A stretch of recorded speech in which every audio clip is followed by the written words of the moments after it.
The inverter supplied with it is for mains. Needless to say, electronic equipment don't carry a warranty. In case you run it off a generator, or someone goes and connects these the wrong way around, or you run this off your car battery without keeping the engine running. So in this instance, we're going to fill this with water. The gun's on roughly 100 bar, 110 bar, 105 bar. Connect it here. Make sure there's no leaks by just closing off the bleed off, starting the compressor. Just run it for a short period just to build some pressure here to check. The pressure is building, obviously there's no leak in your hose.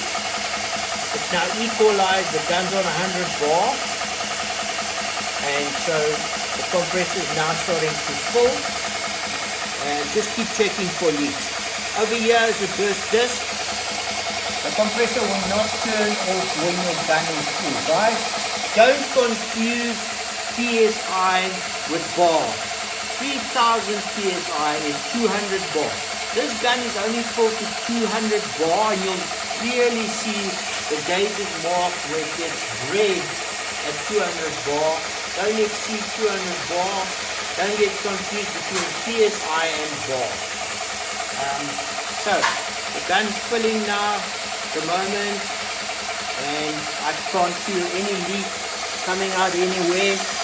When it gets to 200 bar, simply all you have to do is to simply bleed off the air out of the hose, or turn off the compressor and then bleed off the air.